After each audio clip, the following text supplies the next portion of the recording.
Hello students, कैसे हो आप सब? Welcome to Sigma E-Learning Center and today we are going to discuss the remaining part of our topic dielectric and its polarization. Okay?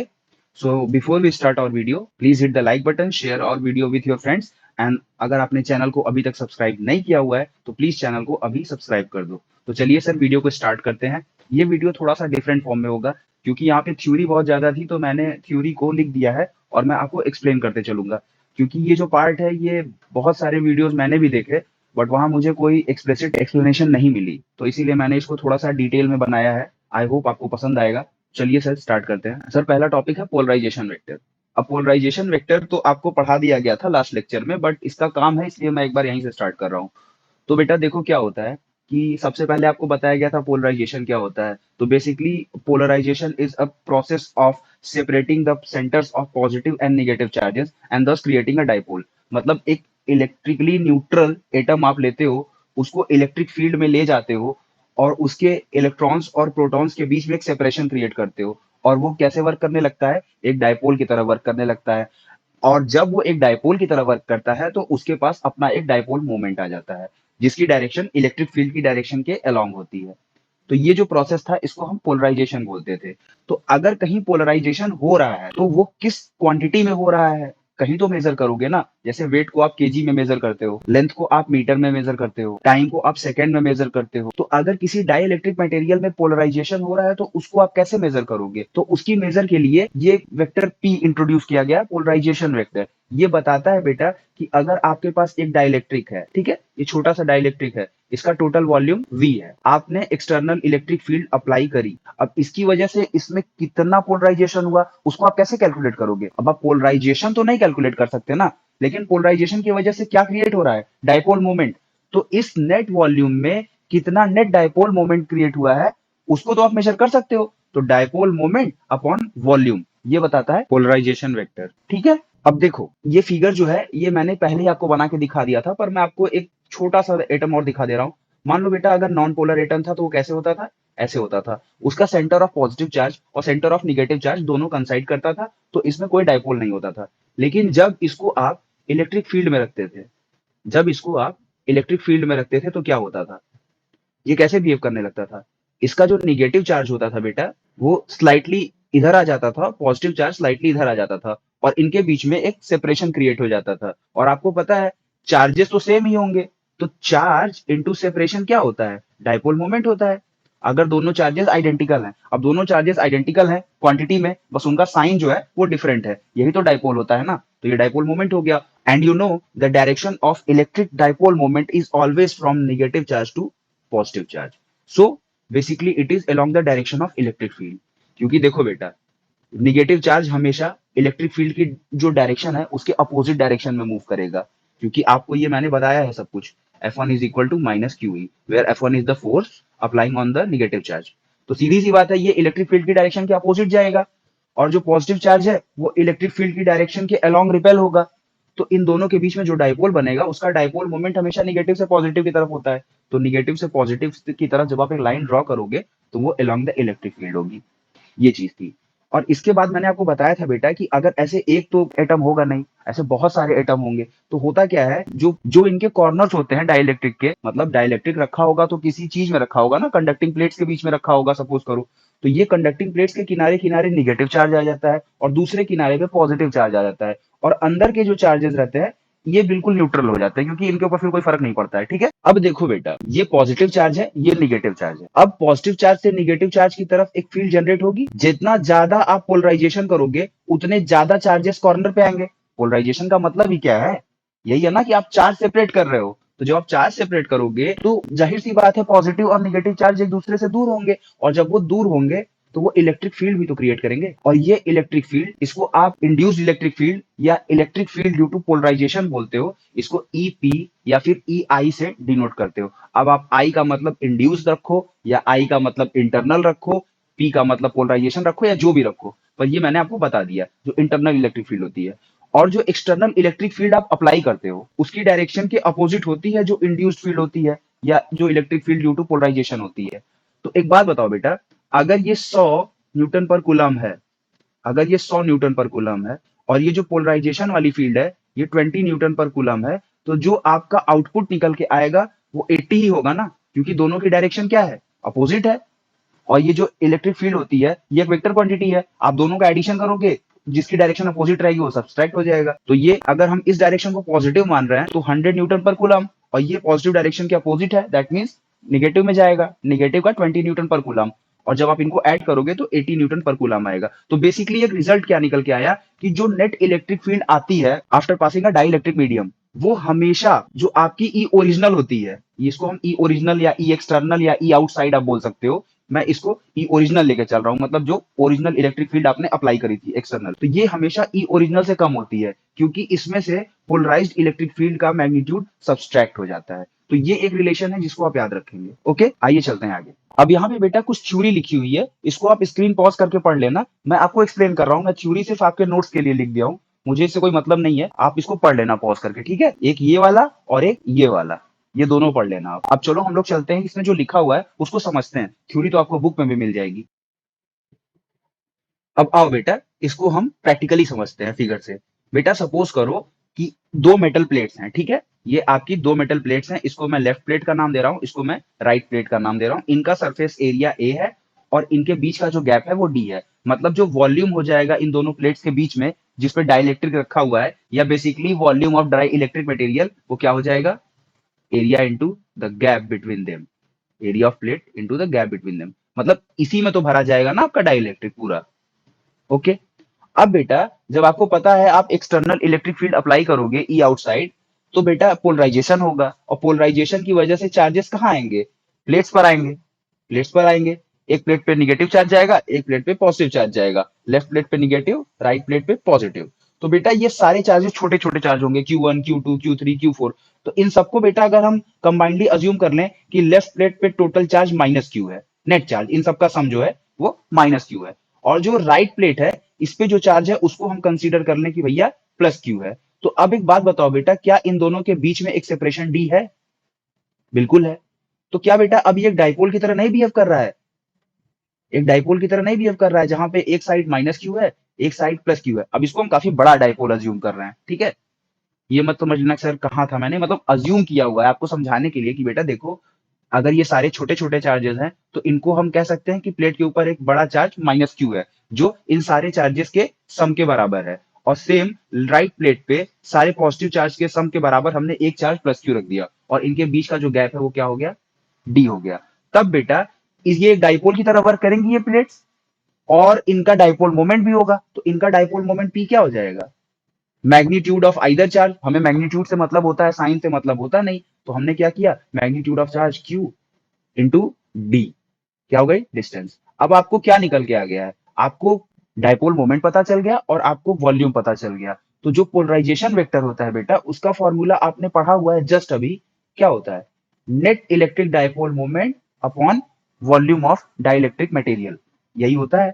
तो बेटा अगर अब हम इसको यहाँ पे पुट कर दें तो क्या निकल के आ जाएगा, देखो आपके पास डाइपोल मोमेंट कितना है, Q इंटू डी, आपके पास वॉल्यूम कितना है, एरिया इंटू डिस्टेंस, आपने डी से डी कैंसिल कर दिया, तो आपके पास क्या आ गया, Q बाई ए, पी की वैल्यू। अब बेटा ये चार्ज आया किसकी वजह से है, पोलराइजेशन की वजह से, यानी इस चार्ज को हम लिख सकते हैं ना, ये चार्ज QP है, मतलब डिनोट करने के लिए कि चार्ज ड्यू टू पोलराइजेशन। कोई दिक्कत नहीं, ये जितना भी चार्ज है बेटा ये पोलराइजेशन की वजह से ही आया है ना। तो बेटा आपको पता है चार्ज पर यूनिट एरिया क्या होता है, सरफेस चार्ज डेंसिटी, तो ये सिग्मा पी के बराबर हो जाएगा, मतलब surface charge density due to polarisation. तो यहां से एक रिलेशन निकल के आता है कि जो पोलराइजेशन होता है, अगर हम वेक्टर की बात ना करें तो जो पोलराइजेशन का मैग्नीट्यूड होता है वो हमेशा surface charge density due to polarisation के बराबर होता है। ये एक इंपॉर्टेंट रिलेशन है, इसको आप हैशटैग कर लेना, ओके, मतलब कॉपी पे स्टार बना लो, हैश बना लो, that is it is important. अब यही चीज देखो बेटा यहाँ पे लिखी हुई थी, उस टाइम मैंने आपसे बोला इसको पढ़ लेना, देखो क्या लिखा हुआ है, total negative charge on left plate is minus q and total positive charge on the right plate be plus q. Hence, we can assume these plates behave like a big dipole. The net dipole moment of this big dipole is P is equal to Q into D. अब यहाँ सिर्फ हम magnitude की बात कर रहे थे। Similarly पूरा वॉल्यूम V है, प्लेट्स का जो सरफेस एरिया है वो A है, और उनके बीच का गैप D है, तो वॉल्यूम क्या हो जाएगा, V is equal to A into D। और हमारे पास पोलराइजेशन वेक्टर का फॉर्मूला पड़ा हुआ है, P is equal to dipole moment upon volume, तो हमने पुट कर दिया। जब हमने पुट कर दिया तो हमें ये वैल्यू मिल गई। ओके, यहां तक क्लियर है बेटा? अब चलो आगे चलते हैं।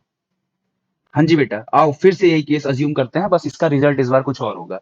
अभी बेटा हमने सरफेस चार्ज डेंसिटी के बारे में पढ़ा हुआ है, अभी हमने सरफेस चार्ज डेंसिटी के बारे में पढ़ लिया है। तो बेटा एक बात बताओ, ये जो सारे निगेटिव चार्जेस हैं इनका कुछ ना कुछ मैग्नीट्यूड होगा। तो टोटल जो भी चार्ज होगा अपॉन ये एरिया, क्योंकि ये सारा चार्ज कहाँ रिसाइड कर रहा है, कहाँ टिक रहा है, इसी सरफेस पे दिख रहा है। ये जो लेफ्ट प्लेट है, आपकी लेफ्ट वाली प्लेट है, इसका जो सरफेस एरिया है ए, इसी पे टिक रही है ना ये। तो बेटा लेफ्ट प्लेट पे आपकी सरफेस चार्ज डेंसिटी क्या हो जाएगी? Sigma minus. माइनस सिर्फ ये डिनोट कर रहा है कि नेगेटिव चार्ज की डेंसिटी है। सिमिलरली राइट प्लेट पे आपकी सरफेस चार्ज डेंसिटी क्या हो जाएगी? Sigma plus. इसको मैं यहां भी लिख दे रहा हूं, ये हो गया सिग्मा प्लस, ये हो गया सिग्मा माइनस। ओके, अब बेटा एक बात बताओ, आपने जो इनफाइनाइट लेंथ वाली शीट का केस पढ़ा था, उसकी इलेक्ट्रिक फील्ड क्या होती थी? Electric field due to a uniformly charge infinite plane sheet, वो आता था सिग्मा अपॉन 2 एप्सिलॉन नॉट। तो लेफ्ट प्लेट की वजह से बेटा, लेफ्ट प्लेट की वजह से जो इलेक्ट्रिक फील्ड होगी वो क्या होगी? Electric field due to left plate, वो क्या हो जाएगा? Sigma upon 2 epsilon naught. अब ये सिर्फ आपको नोटेशन था, तो यहां मत ये करना कि सर आपने ये क्यों नहीं लिखा, क्यों नहीं लिखा, क्योंकि दोनों सेम होगा। अभी आप इसको सिग्मा निगेटिव लिख भी दो, तो जितना चार्ज यहां इंड्यूस होगा बेटा, उतना ही चार्ज यहां इंड्यूस होगा। तो अल्टीमेटली जो सिग्मा माइनस है ये इक्वल होगा सिग्मा प्लस के। इसको हम सिग्मा डायरेक्ट भी ऐसे लिख सकते हैं, क्योंकि जो साइन दिखा रहा था कि भैया ये निगेटिव चार्ज की डेंसिटी है, लेकिन अल्टीमेटली दोनों का मैग्नीट्यूड क्या है? सेम ही है ना। अब इसी तरीके से बेटा राइट वाले पे क्या हो जाएगा? राइट वाली प्लेट पे क्या हो जाएगा? Sigma plus upon 2 epsilon not. यहां तक कोई दिक्कत? ध्यान से समझो बेटा। अब एक बात बताओ बेटा, निगेटिव चार्ज से जो इलेक्ट्रिक फील्ड जनरेट हो रही है उसकी डायरेक्शन किधर है? ये निगेटिव चार्ज से जो इलेक्ट्रिक फील्ड जनरेट हो रही है उसकी डायरेक्शन किधर होगी? Towards the charge, towards the plate, यही ना। और पॉजिटिव चार्ज की वजह से जो इलेक्ट्रिक फील्ड जनरेट हो रही है उसकी डायरेक्शन किधर है? Away from the positive charge, away from the positive charge. तो यहां से हम एक चीज ऑब्जर्व कर सकते हैं कि दोनों जो इलेक्ट्रिक फील्ड्स हैं, लेफ्ट की वजह से और राइट प्लेट की वजह से, उनकी जो डायरेक्शन है वो सेम है। और जब सेम डायरेक्शन है बेटा, तो आप सम करोगे तो माइनस साइन नहीं यूज करोगे, क्योंकि आपने डायरेक्शन पहले ही देख ली है, दोनों की सेम है। ओके, तो अब देखो बेटा, जो नेट इलेक्ट्रिक फील्ड इनकी वजह से होगी, पोलराइजेशन की वजह से। ओके, ये सारी इलेक्ट्रिक फील्ड जो जनरेट हो रही है पोलराइजेशन की वजह से है। तो net electric field due to polarisation, E net से कंफ्यूज मत होना, मैं ईपी की बात कर रहा हूं। ईपी जो है ये किसका सम है? ये सम है E L plus E R, मतलब electric field intensity due to plate L plus electric field intensity due to plate R. अब इसकी वैल्यू आप रखोगे बेटा, तो माइनस रखो, प्लस रखो, या बराबर सीधा सिग्मा रख दो, तो क्या आएगा? Sigma upon 2 epsilon not plus sigma upon 2 epsilon not, क्योंकि दोनों इलेक्ट्रिक फील्ड की डायरेक्शन सेम है। ओके, अपोजिट रहती है तब एक दूसरे को सब्सट्रैक्ट करते हैं। तो यहां से आपको पोलराइजेशन की वजह से जो इलेक्ट्रिक फील्ड है वो निकल के आ जाएगी सिग्मा अपॉन एप्सिलॉन नॉट। अब यही चीज आपको आगे थ्योरी के फॉर्म में दी हुई है। देखो यहाँ पे वही दिया हुआ है, ये चार्ज सिग्मा माइनस हो जाएगा, यहाँ पे सरफेस चार्ज सिग्मा प्लस हो जाएगा, तो उसका जो मैग्नीट्यूड होता है वो तो बराबर ही होता है। तो sigma upon 2 epsilon naught, sigma upon 2 epsilon naught, तो E polarisation is equal to sigma upon epsilon naught. ये भी एक इंपॉर्टेंट रिलेशन है, इसको भी आप याद रखेंगे। ओके सर, अब आइए डाई इलेक्ट्रिक कांस्टेंट पे। इसको बेटा हम रिलेटिव परमिटिविटी भी बोलते हैं। बेसिकली बेटा ये रेशियो होता है, ये बताता है कि मतलब किस हद तक जो डाई इलेक्ट्रिक मटेरियल है वो इलेक्ट्रिक फील्ड को रेजिस्ट कर रहा है। बाकी तो आपको बहुत कुछ मिल जाएगा, बट जो इसका बेसिक सेंस है वो यही है कि आप कितना रेजिस्ट कर रहे हो। मतलब जो डाई इलेक्ट्रिक मटेरियल है उसमें इलेक्ट्रिक फील्ड आती है, इलेक्ट्रिक फील्ड आती है तो क्या करती है बेटा? पोलराइजेशन करती है, और जितना ज्यादा पोलराइजेशन होता है उतनी ही ज्यादा चार्ज में इंडक्शन होती है, चार्जेस सेपरेट होते हैं, मतलब प्लेट्स में चार्ज आता है, और जितना ज्यादा चार्ज आएगा उतना ज्यादा ही अंदर जो इलेक्ट्रिक फील्ड होती है ईपी या ईआई जो हम बोलते हैं, उसकी जो स्ट्रेंथ है उतनी ही बढ़ती जाती है। तो जितनी ज्यादा ईपी की स्ट्रेंथ बढ़ेगी उतना ही ई नेट घटेगा, क्योंकि आपने पहले से पढ़ा हुआ है ना, E net is equal to E outside minus E polarisation. मतलब देखो बेटा, ये फील्ड आप जितना बढ़ाओगे, ये ओरिजिनल है आपकी फील्ड जो आप बाहर से ले आ रहे हो, एक्सटर्नल इलेक्ट्रिक फील्ड, इसको आप जितना बढ़ाओगे उतना ज्यादा पोलराइजेशन होगा, जितना ज्यादा पोलराइजेशन होगा उतनी ज्यादा, मतलब जो electric field due to polarisation है वो उतनी ही बढ़ेगी। तो एक बात बताओ बेटा, आप इसको इंक्रीज करोगे तो ये इंक्रीज हो रहा है, तो ऑब्वियस सी बात है जो सम आएगा वो क्या आएगा, ईओ से कम ही आएगा। मतलब जो आपने आउटसाइड इलेक्ट्रिक फील्ड लगाई थी उसमें से कुछ घट के ही आएगा। और ये आपने रिलेशन अभी देखा कि ईओ को हम जितना बढ़ाएंगे ईपी उसी के रेशियो में बढ़ते चला जाएगा। तो जब बढ़ेगा तो दोनों का सब्सट्रैक्शन जो होगा वो हमेशा ईओ से कम ही होगा, होगा ना। तो बेसिकली इसका सेंस क्या है, इसका सेंस यही है कि डाई इलेक्ट्रिक मटेरियल जो है वो बाहर से आने वाली इलेक्ट्रिक फील्ड को रेजिस्ट कर रहा है। अब वो किस तरीके से रेजिस्ट कर रहा है उसका मैकेनिज्म मैंने आपको बता दिया है। तो रेजिस्टेंस की वजह से क्या हो रहा है, आप 100 न्यूटन पर कूलम की इलेक्ट्रिक फील्ड इंटर करा रहे हो, लेकिन आपको जो आउटपुट मिल रहा है वो 80 न्यूटन पर कूलम का ही मिल रहा है, क्योंकि जो डाई इलेक्ट्रिक मटेरियल है उसके अंदर जो electric field due to polarisation है वो 20 न्यूटन पर कूलम की हो जा रही है। ओके, तो बेटा इसको जैसे मैथमेटिकली डिफाइन करने के लिए इन्होंने रेशियो बना दिया कि ई ओरिजिनल अपॉन ई नेट। अब ये रेशियो है, इसमें कुछ है नहीं, इसका फॉर्मूला है ई ओरिजिनल अपॉन ई नेट। मतलब ये जो एक्सटर्नल इलेक्ट्रिक फील्ड आप इंटर कराते हो और ये इलेक्ट्रिक फील्ड जो प्रोडक्ट के फॉर्म में निकलती है बाहर इससे सब्सट्रैक्ट होने के बाद। तो बेटा एक बात बताओ, जो ईओ है वो हमेशा ई नेट से बड़ा रहेगा, ऑब्वियस सी बात है। क्योंकि अगर ये कुछ भी होगा, इसका चाहे जो मैग्नीट्यूड हो बेटा, ये हमेशा उससे कम होगा, क्योंकि इसमें से पोलराइज्ड इलेक्ट्रिक फील्ड का अमाउंट घटेगा, तो ये हमेशा कम होगा। और आपको पता है बेटा कि जब ई नेट ईओ से हमेशा कम रहेगा या बराबर रहेगा, अगर पोलराइजेशन हुआ ही नहीं तब उस केस में आप कह सकते हो ना कि मतलब E O is equal to E net. तो देखो, E O upon E net will always be greater than और equal to 1, always. K is greater than और इक्वल टू 1, या इसको आप लिख सकते हो एप्सिलॉन आर भी लिखते हैं इसको, दोनों सिंबल इसी का है। इसको रिलेटिव परमिटिविटी बोलते हैं, डाइलेक्ट्रिक कांस्टेंट भी बोलते हैं, इसको के से भी रिप्रेजेंट करते हैं, इसको एप्सिलॉन आर से भी रिप्रेजेंट करते हैं। ओके, अब के इज इक्वल टू 1 बेटा सिर्फ एक केस में होता है, जब आप वैक्यूम यूज करते हो। जब आप वैक्यूम यूज करते हो तो के की वैल्यू 1 होती है। वैक्यूम के केस में आप जितनी इलेक्ट्रिक फील्ड आप इंटर कराओगे उतनी ही इलेक्ट्रिक फील्ड आपको रिजल्ट में भी मिलेगी, मतलब ई नेट ईओ के बराबर होता है। बाकी डाइलेक्ट्रिक्स के लिए हमेशा इसकी वैल्यू ई नेट की वैल्यू ईओ से कम रहती है। अब मैं बार बार फुल फॉर्म नहीं बोलूंगा, तो आपको ये कंसीडर करना है ईओ मतलब क्या है, ई नेट मतलब क्या है, मैंने बहुत बार बता दिया आपको। ठीक है सर, इतनी चीज पता चल गई कि के की वैल्यू एक से ज्यादा ही होगी, एक सिर्फ वैक्यूम के लिए होगी। तो ये भी याद रखना, के की वैल्यू किसके लिए एक होती है ये भी पूछा जा सकता है, और के की वैल्यू हमेशा एक से बड़ी होती है ये भी पूछा जा सकता है। तो ये स्टेटमेंट आप याद रखोगे। ओके सर, अब इसके आगे आपने जब कूलम्स लॉ पढ़ा था तो मैंने आपको ये चीज छोड़ दी थी, नहीं बताई थी, क्योंकि मुझे पता था डाइलेक्ट्रिक में आने वाला है। तो बेटा ये जो रिलेटिव परमिटिविटी होती है ये होती है absolute permittivity of the medium upon permittivity in vacuum, इसका रेशियो होती है।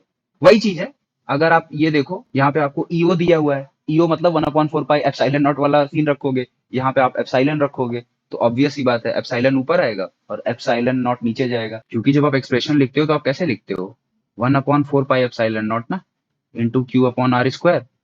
तो बेटा जब ये आप इसको टॉप पे रख रहे हो ये बॉटम पे है, जब आप इसको बॉटम पे रखोगे तो ये टॉप पे रहेगा। तो वही चीज है, ईओ के लिए एप्सिलॉन नॉट नीचे चला जाएगा, ई नेट के लिए एप्सिलॉन ऊपर चला आएगा। तो बस वही रिलेशन है, कनेक्ट करने के लिए बता रहा हूँ, बाकी ये सब बहुत बेसिक चीज है आपको पता होगी। और मीनिंग ऑफ परमिटिविटी क्या है वही बता दिया मैंने, resistance offered by a dielectric medium to an external electric field. अब देखो ये एक छोटा सा फ्लो चार्ट है, इसको याद कर लेना। ज्यादा परमिटिविटी, समझे, ज्यादा परमिटिविटी क्या प्रोड्यूस करती है, ज्यादा पोलराइजेशन।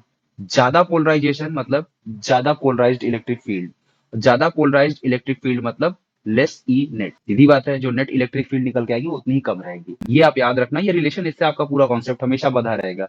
कुछ भी भूले तो इस चार्ट को देख लेना, याद आ जाएगा। Dielectric strength and dielectric breakdown. देखो बेटा जैसे कोई भी डाई इलेक्ट्रिक मटेरियल होता है, डेफिनेशन तो आप देख ही लोगे, तो हर डाई इलेक्ट्रिक मटेरियल की एक अपनी औकात होती है कि वो कहाँ तक इंसुलेटर के फॉर्म में बिहेव करेगा, समझे। तो जिस वोल्टेज तक वो इंसुलेटर के फॉर्म में बिहेव करता है उसको इसकी डाई इलेक्ट्रिक स्ट्रेंथ बोलते हैं, मतलब मैक्सिमम वोल्टेज जहां तक ये इंसुलेटर के फॉर्म में एक्ट कर सकता है।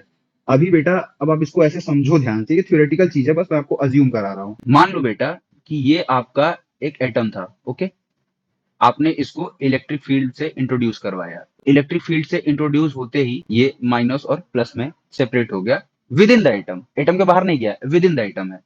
लेकिन बेटा जैसे जैसे आप इलेक्ट्रिक फील्ड की स्ट्रेंथ बढ़ाते जाओगे, यानी कि आप जो दोनों प्लेट्स के बीच का वोल्टेज डिफरेंस है उसको बढ़ाते जाओगे, ओके, तो बेटा होगा क्या कि जब यहाँ बहुत ज्यादा इलेक्ट्रिक फील्ड हो जाएगी तो ये इलेक्ट्रॉन अपने एटम से बाहर आ जाएगा, समझे, और ये पॉजिटिव चार्ज जो है ये उतनी ही तेजी से रिपेल हो जाएगा।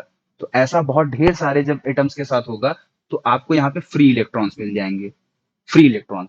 ये इंड्यूस नहीं है, ये फ्री हो गए हैं, ये अपना जो एटम है उसको छोड़ चुके हैं। तब बेटा आपके पास बहुत ढेर सारे फ्री इलेक्ट्रॉन्स हो जाएंगे और आपका जो इंसुलेटर है वो कंडक्टर की तरह बिहेव करने लगेगा। इस प्रोसेस को डाइइलेक्ट्रिक ब्रेकडाउन बोलते हैं। मतलब कि जब इंसुलेटर अपनी इंसुलेटिंग प्रॉपर्टी छोड़ के कंडक्टर की तरह बिहेव करने लगे। और ऐसा कब होता है? जब हम उसको बहुत ज्यादा हाई वोल्टेज डिफरेंस के अक्रॉस रखते हैं, या मतलब बहुत ज्यादा हाई स्ट्रेंथ वाली इलेक्ट्रिक फील्ड में ले जाते हैं। ठीक है, तो ये चीज है, उसकी डेफिनेशन लिखी हुई है। वही चीज है, if you put an insulator in a very strong electric field, the insulator will start losing its electrons and hence a current will start to flow inside the dielectric material and therefore it starts working as a conductor. वही है पूरा process. मतलब जो electrons है उनको वो tier apart कर देगा। इलेक्ट्रिक फील्ड इतनी स्ट्रांग होगी कि वो इलेक्ट्रॉन को एटम से खींच लेगी। जो आउटर मोस्ट इलेक्ट्रॉन्स होंगे उनको खींच लिया तो वो फ्री इलेक्ट्रॉन्स की तरह बिहेव करेंगे, और जहां फ्री इलेक्ट्रॉन्स है वहां कंडक्शन है। और कंडक्शन जो है वो इंसुलेटर की प्रॉपर्टी होती नहीं है। तो इसी को डाइइलेक्ट्रिक ब्रेकडाउन बोलते हैं। और डाइइलेक्ट्रिक स्ट्रेंथ का मतलब कि किस वोल्टेज तक वो सह सकता है, मतलब किस वोल्टेज तक वो इंसुलेटर की तरह बिहेव कर सकता है। अगर उसके ऊपर आपने वोल्टेज बढ़ाया, वोल्टेज मतलब बेसिकली पोटेंशियल डिफरेंस, आपने अगर प्लेट्स के बीच का पोटेंशियल डिफरेंस उससे ज्यादा बढ़ाया उस पर्टिकुलर अमाउंट से, तो फिर जो इंसुलेटर है उसमें से इलेक्ट्रॉन्स बाहर आने लगेंगे और इंसुलेटर कंडक्टर की तरह वर्क करना शुरू कर देगा। ओके, तो ये छोटा छोटा चीज है, इसको आप एकदम मतलब ध्यान से पढ़ लेना, इसका स्क्रीनशॉट ले लेना या जो भी करना। काफी अच्छा है ये मैटर। तो चलिए सर आगे चलते हैं अपने अगले टॉपिक पे। अब देखो बेटा, ये भी मैंने आपको बताया हुआ था। तो इसमें एक बच्चे ने मुझे मैसेज किया, कहा सर इसमें कंफ्यूजन है, क्यों काई है, कहीं पे एप्सिलॉन है। तो मैंने उनको बताया, देखो क्या होता है कि जो पोलराइजेशन होता है वो आपका किस पे डिपेंड करता है। जो आप एक्सटर्नल फील्ड अप्लाई करते हो, दैट मीन्स इसको आप ई लिख रहे हो या ये ईओ ही है, ई आउटसाइड। मतलब जितनी ज्यादा आप आउटसाइड वाली एक्सटर्नल इलेक्ट्रिक फील्ड इंट्रोड्यूस कराओगे उतना ज्यादा पोलराइजेशन होगा। तो ये जो प्रोपोर्शनैलिटी कांस्टेंट था इसको हटाने के लिए काई ले आया गया। ठीक है, इसको काई बोलते हैं। इसकी स्पेलिंग उस दिन मैंने आपको बताई थी, CHI, बट इसको प्रोनाउंस करते हैं काई। ये ग्रीक अल्फाबेट का 22nd लेटर है। ओके, तो बेटा सीजीएस सिस्टम में इसको ऐसे ही लिखते हैं। मतलब आप काई लिखो या काई ई लिखो, अभी के लिए आपके लेवल पे ये दोनों चीजें सेम होती हैं। और जो आपका एमकेएस सिस्टम होता है उसमें हम इस एक्सप्रेशन में एप्सिलॉन नॉट इंट्रोड्यूस करवा देते हैं। अब ये क्यों होता है, ये आपको ग्रेजुएशन के लेवल पे ज्यादा अच्छे से समझ में आएगा। अगर अभी मैं आपको बताने लगूंगा तो आपके कॉन्सेप्ट्स की खिचड़ी बन जाएगी। बस इतना समझ लो अभी के लिए कि ऐसा होता है। ओके, ये एक्सप्रेशन भी सही है और जहां ये लिखा है ये भी सही है। ये सीजीएस सिस्टम को वेरीफाई करता है और ये एमकेएस सिस्टम में अप्लाई होता है। ओके, तो आपको ये चीज पता चल गई कि P is proportional to E। और ये E कौन सी है? ईओ वाली ही है, ईओ। कहीं आएगा तो ध्यान देना। मतलब ई मतलब एक्सटर्नल इलेक्ट्रिक फील्ड, तो वही इलेक्ट्रिक फील्ड आउटसाइड या इलेक्ट्रिक फील्ड ओरिजिनल, जो भी। तो बेटा प्रोपोर्शनैलिटी कांस्टेंट हटाते हुए हम लिखते हैं यहाँ पे एप्सिलॉन नॉट काई ई। ओके, तो ये एक एक्सप्रेशन है जो बहुत इंपॉर्टेंट है। यहां तक मैंने आपको बताया था। अब बेटा इसके बाद जो अगली चीज आती है वो आती है सिग्निफिकेंस ऑफ काई ई। देखो काई का सिग्निफिकेंस क्या है? पोलराइजेशन हो रहा है बेटा, आप इलेक्ट्रिक फील्ड अप्लाई कर रहे हो और डाई इलेक्ट्रिक मटेरियल का पोलराइजेशन हो रहा है। ठीक है, यहाँ निगेटिव चार्ज चले आ रहा है, यहाँ पॉजिटिव चार्ज चले आ रहा है। इसको बोलते क्या है? Electrical susceptibility. Electrical susceptibility. तो ये इलेक्ट्रिकल ससेप्टिबिलिटी का मतलब होता है एक तरीके से बेटा कि ये पहली बात तो मटेरियल की प्रॉपर्टी होती है। पहली चीज आप याद रखोगे, प्रॉपर्टी ऑफ मटेरियल होती है। ठीक, और बेटा ये मतलब डिफाइन करती है कि कोई मटेरियल पोलराइज होने के लिए एक्सटर्नल इलेक्ट्रिक फील्ड से कितना सेंसिटिव है। मतलब आप इलेक्ट्रिक फील्ड अप्लाई कर रहे हो और वो किस एक्सटेंट तक पोलराइज हो जाएगा, समझ रहे हो? मतलब जिसका काई ज्यादा होगा वो ज्यादा पोलराइज होगा, जिसका काई कम होगा वो कम पोलराइज होगा। इसको आप ऐसे समझ सकते हो, जैसे आपने रेजिस्टेंस पढ़ा हुआ है ना, तो रेजिस्टिविटी हर मटेरियल की अलग अलग होती है। रेजिस्टिविटी हर मटेरियल की अलग अलग होती है और वो मटेरियल की प्रॉपर्टी होती है जो बताती है कि भैया आप करंट फ्लो कराओगे तो कितना रेजिस्टेंस ऑफर करेगा। वो matter by matter, material by material very करता है। सेम काई का भी वही काम है। काई जो है ये एक तरीके का समझ लो डिनोटर है। मतलब डिनोटर अपने सेंस में, अपने बोलचाल वाली भाषा में बोल रहा हूँ, कि आपको बताएगा भैया कि इसकी वैल्यू हाई है, दैट मीन्स की पोलराइजेशन ज्यादा होगा। इसकी वैल्यू कम है मतलब पोलराइजेशन कम होगा। ठीक, बाकी आपको बुक में तो बहुत कुछ मिल जाएगी रामायण। जो बेसिक समझने वाली चीज है कि दिमाग में याद रहे, काई ज्यादा मतलब इलेक्ट्रिक फील्ड आप जितनी ज्यादा इंड्यूस करोगे उतना ज्यादा वो होगा पोलराइजेशन। अब ये हो गया। अब इसके बाद आता है आपके बोर्ड का प्यारा सा टॉपिक जिसका नाम है relation between electrical susceptibility and dielectric constant. और वो एक्सप्रेशन जो होता है वो ये होता है, मैं पहले लिख दिया हूं। ये दोनों रिलेशन होते हैं, सेम ही है, के को एप्सिलॉन आर भी लिख सकते हो। तो बेटा जब आप इसका डेरिवेशन स्टार्ट करना, तो सबसे पहले आप क्या करना, सबसे पहले आप एक फिगर बनाना, जो फिगर कुछ इस टाइप का होगा। अब इसमें आपको पता है कि ये दो मेटल प्लेट्स हैं, आपका ये पार्ट जो है, ये एक मेटल प्लेट है, ये दूसरी मेटल प्लेट है, इसके बीच में डाइलेक्ट्रिक मटेरियल भरा हुआ है। ये आप लिख देना, ठीक है। We are placing a dielectric material in a unit volume, unit volume क्या, सीधा वॉल्यूम लिखना, in a given volume between two plates. Plates का नाम दे दो, इसका नाम दे दो ए, इसका नाम दे दो बी। ये तो बाउंड्री लाइन है, इसको प्लेट मत कंसीडर करना, ठीक है। And then we introduce external electric field towards the plate.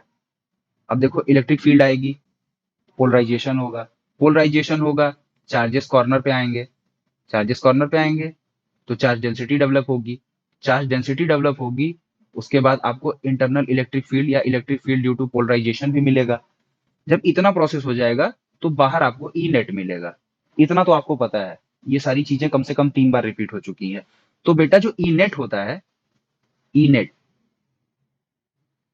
ये किसके बराबर होता है, E outside minus electric field due to polarisation. यहां तक कोई दिक्कत है, होनी तो नहीं चाहिए।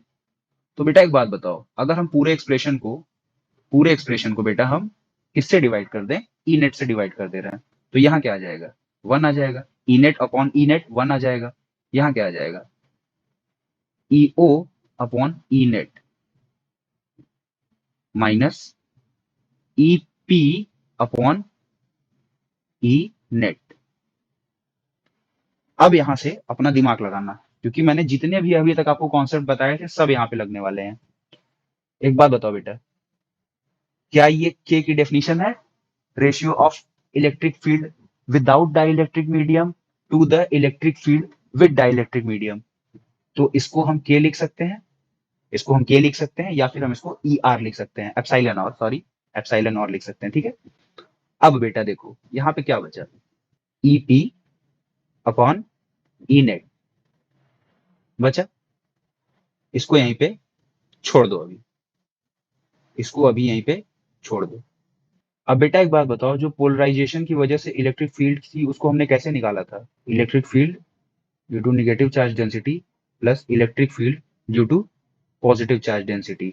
इसको हमने ई एल बोला था, इसको हमने ई आर बोला था, याद है, पीछे जाके देख लेना, ये सब लिखना मत वहां पे, ये मैं तुम्हारे रिवीजन के लिए करा रहा हूं, मैं डायरेक्ट वैल्यू पुट करूंगा। अब बेटा इसकी वैल्यू क्या आई थी, सिग्मा अपॉन 2 एप्सिलॉन नॉट, और इसकी वैल्यू क्या आई थी, सिग्मा अपॉन 2 एप्सिलॉन नॉट। ये इनफाइनाइट लेंथ वाली प्लेट का केस था जो यूनिफॉर्मली चार्ज होती है। अब यहाँ पे क्या आ जाएगा, sigma upon 2 epsilon not plus sigma upon 2 epsilon not, मतलब 2 सिग्मा अपॉन 2 एप्सिलॉन नॉट। यहाँ से क्या मिल गया आपको, सिग्मा अपॉन एप्सिलॉन नॉट। तो बेसिकली बेटा आपको जो रिजल्ट यहाँ से मिल गया है, ईपी की वैल्यू क्या मिल गई है, सिग्मा अपॉन एप्सिलॉन नॉट। अब बेटा ये इनफाइनाइट वाले केस में कहीं तुम लोगों को कोई कंफ्यूजन तो नहीं हो रहा है कि सर आपने तो बोला था कि प्लेट्स हैं, उसका एरिया है, तो फिर आप बोल रहे हैं इनफाइनाइट है, कहाँ से हो जाएगा इनफाइनाइट। बेटा सिंपल सा है, देखो तुम्हारी हाइट क्या है, 5 फीट या 6 फीट। अब एक चींटी तुमको अगर देखेगी तो उसके लिए तो तुम इनफाइनाइट ही हो ना, बस वही चीज है। ये इनफाइनाइट हमेशा कंपेरेटिवली होता है, ऐसा नहीं होता है कि आप ये कह दोगे कि इनफाइनाइट पे जाना है, ऐसा नहीं होता है। इनफाइनाइट की जो डिस्टेंस होती है कंपैरिजन में होती है। सपोज करो आप अपने घर से अपने ग्राउंड में जा रहे हो, ये कोई डिस्टेंस है, अब उसके कंपैरिजन में अगर आपका घर इंडिया में है और आपको यूएसए में जाना है, तो वो कंपेरेटिवली तो इनफाइनाइट डिस्टेंस ही हुई ना। तो बस वही वाला कॉन्सेप्ट है, इसमें कोई और अपना एक्स्ट्रा दिमाग मत लगा देना। तो चलो बेटा आगे चलें, ये रिलेशन अभी आप याद रखो, ठीक। अब बेटा जो ई नेट होता है, ई नेट, तो आपको पता है बेटा जो पोलराइजेशन होता है, पोलराइजेशन की डेफिनेशन में हमने क्या लिखा था कि ये एप्सिलॉन नॉट काई ई और ई, मैं सिर्फ मैग्नीट्यूड की बात कर रहा हूं, इसके बराबर होता है। तो ई नेट की वजह से बेटा, ई नेट की वजह से जो इलेक्ट्रिक फील्ड में पोलराइजेशन हो सकता है वो क्या होगा, काई ई। लिख सकते हैं, बिल्कुल लिख सकते हैं सर, सब कुछ एसोसिएटेड है बेटा, ऐसा तो नहीं है। ये जो ई नेट आता है ये भी तो पोलराइजेशन का ही प्रोडक्ट होता है ना। अब देखो आपके पास एक रिलेशन आ गया कि E P is equal to sigma upon epsilon naught, और दूसरा ई नेट आ गया। अब ये दोनों उठा के बेटा हम अपने एक्सप्रेशन में रख देते हैं। तो हमारा एक्सप्रेशन क्या था, हमारा एक्सप्रेशन बन रहा था 1 इज इक्वल टू के minus E P upon E net. ये हमारा एक्सप्रेशन था, यहां तक हमने किया हुआ था, ठीक है। अब इसके बाद जब हम वैल्यू पुट कर रहे हैं तो क्या आएगा, के minus sigma upon epsilon not. Okay, और यहां से देखो पी अपॉन एप्सिलॉन नॉट काई ई। यहां तक कोई दिक्कत? अब मैं इसको यहां से सिंप्लीफाई नहीं करूंगा, नहीं तो बहुत बच्चों को मैथ में कंफ्यूजन हो जाती है। मैं इसको एकदम क्लियर क्लियर करके कर रहा हूं, देखो ध्यान से। सिग्मा यही रहेगा, ओके, एप्सिलॉन नॉट नीचे चला गया, नॉर्मल फैक्टर। अब ये क्या होगा, देखो एप्सिलॉन नॉट, आप किसी भी डिवीजन को 1 अपॉन में करके मल्टीप्लिकेशन लिख सकते हो ना, बेसिक क्लास 7th वाली मैथ। ये आ गया, आ गया, कोई दिक्कत? इसको इससे हमने क्या किया, कैंसिल आउट कर दिया, एप्सिलॉन से एप्सिलॉन कट गया। यहां से आपको क्या मिल गया, काई ई, इतना मिल गया, सिग्मा अपॉन पी काई ई। अब बेटा ये जो सिग्मा है ये आया कहां से है, ये जो सिग्मा है ये कहां से आया है, याद आ रहा है? मैंने आपको बताया था ये सिग्मा किसकी वजह से आया है, पोलराइजेशन की वजह से। और ये सिग्मा किसके बराबर होता है, पोलराइजेशन वेक्टर के मैग्नीट्यूड के बराबर होता है। तो क्या हम सिग्मा अपॉन पी को 1 लिख सकते हैं? बिल्कुल लिख सकते हैं। अब चाहे पोलराइजेशन लिखो या मत लिखो, आप एफ ई लिखो या मत लिखो, अगर आप इलेक्ट्रोस्टैटिक पढ़ रहे हो तो ये इलेक्ट्रोस्टैटिक फोर्स ही होता है ना। तो वही बात है, ये जो आपका दिया हुआ है sigma upon P is equal to 1 होगा। इसकी वैल्यू उठा के बेटा हम पुट कर दें अपने यहाँ वाले इक्वेशन में, पुट कर देते हैं। 1 इज इक्वल टू के minus sigma upon P into काई ई। अब पी की वैल्यू सिग्मा भी रख दोगे तो भी कैंसिल आउट ही हो जाएगा, जो आपका मन करे कर लेना।